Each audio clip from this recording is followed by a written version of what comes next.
દાહોદ નાના ડબગરવાસની પંડિતાને પતિ દ્વારા દૂધમાં મિલાવીને ઊંઘની ગોળી ખવડાવી હત્યા કરી હતી. સમગ્ર પંથકમાં ચકચાર મચી જવા પામી હતી. દાહોદ શહેરના નાના ડબગરવાસમાં રહેતી ડિમ્પલબેન મેહુલ પરમાર સાથે 5.5 વર્ષ અગાઉ થયેલ લગ્ન જીવન બાદ એક પુત્રનો જન્મ થયો. ત્યારબાદ પતિ પત્નીમાં અનેકવાર અણબનાવ થતાં 1 માસ અગાઉ ઘરકંકાસ વધી જતા ડિમ્પલ પોતાના પિતાના ઘરે જતી રહી. ત્યારબાદ પિતા દ્વારા પુત્રીનો ઘર સંસાર ન ભાગે તે માટે સમાજના આગેવાનોને સાથે રાખી મૂકી આવ્યા. ડિમ્પલબેન 1.5 માસનો ગર્ભ હોવાના પગલે થોડા દિવસ ઘરકંકાસ સારો ચાલ્યો. ત્યારબાદ ફરી કંકાસ શરૂ થયો. ઘરકંકાસના પગલે પતિ મેહુલ દ્વારા પોતાની પત્નીને કેવી રીતે પતાવી દેવી તે માટે યુટ્યુબ પર વિડીયો જોતો રહેતો હતો. થોડા દિવસ અગાઉ ડિમ્પલબેન ઘરે સાંજના સમયે હતા. તે દરમિયાન પતિ મેહુલ મેડિકલ સ્ટોર પરથી ઊંઘની ગોળીના 2 પત્તા લઈ આવ્યો અને તેનો ભૂકો કરી દૂધમાં ઘોળી દીધી હતી અને આ દૂધ ડિમ્પલબેનને પીવા માટે જણાવ્યું હતું. જે અંગે આનાકાની કરતાં મેહુલે જબરજસ્તી મોં પકડી દૂધ પીવડાવી દીધું હતું, જેના પગલે ડિમ્પલબેનની મોત થઈ ગઈ હતી. સમગ્ર મામલે દાહોદ પોલીસને જાણ થતાં સત્વરે ઝાયડસ હોસ્પિટલ પહોંચી હતી અને પિયર પક્ષના આક્ષેપ થતા હોય પેનલ ડોક્ટર દ્વારા પીએમ કરાવ્યું. પીએમ દરમિયાન ચોક્કસ કારણ ન મળતા મૃતકના વિસેરા સહિતના નમૂના ફોરેન્સિક્સ ટેસ્ટ માટે મોકલી આપ્યા અને શંકાના આધારે આરોપી મેહુલની પૂછપરછ અને બાતમીદારો દ્વારા તપાસ કરતા તમામ વિગત સામે આવી હતી. પ્રથમ તો દાહોદ એ ડિવિઝન પોલીસે અકસ્માત મોતનો ગુનો નોંધી હત્યા થઈ હોવાનું સામે આવતા પોલીસે આઈપીસી કલમ 302 મુજબની કલમ ઉમેરી વધુ તપાસ હાથ ધરી રહી છે. પરંતુ પતિ પત્નીના ઘરકંકાસના પગલે હાલ તો ગર્ભવતી પત્નીએ જાન ગુમાવી પડી હતી. Reporter Kishor Dabgar, city gold news, Dahod. બનાવની હકીકત એ પ્રકારની છે કે તારીખ 20ના રોજ સવારે લગભગ 8 થી 9ના આસપાસ પોલીસને જાણ થયેલી કે ડબગરવાસમાં રહેતી એક મહિલા જેનું નામ ડિમ્પલબેન છે, એની ઉંમર 22 વર્ષ આસપાસ છે, એમનું ડેથ થયું છે અને એમની બોડીને ઝાયડસ ખાતે લાવવામાં આવેલી છે. જે અન્વયે એ ડિવિઝનના પીઆઈ શ્રી પઢિયાર અને એમની ટીમ તાત્કાલિક ત્યાં પહોંચી ગયેલી અને તપાસ કરેલી.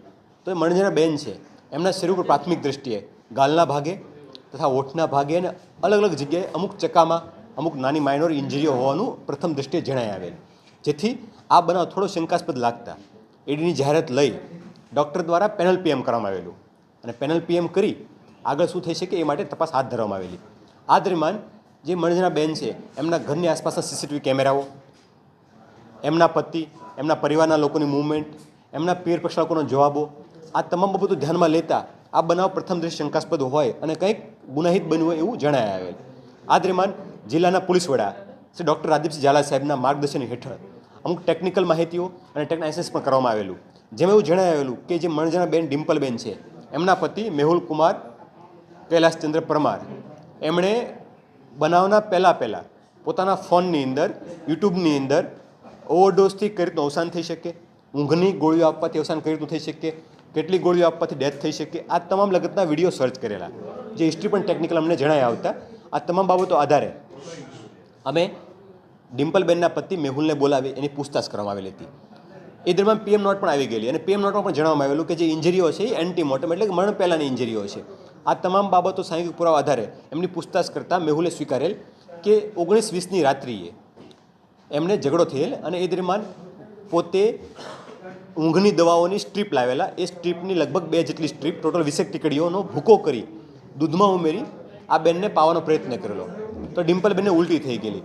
ત્યારબાદ પીવાની મનાઈ કરતાં પોતે એમનું મોઢું પકડી એમને દબાવી દઈ બળજબરીથી એમને આ દૂધ પાઈ દીધેલું, જેના કારણે એમનું અવસાન થયાનું પ્રાથમિકથી માનવાનું થાય છે.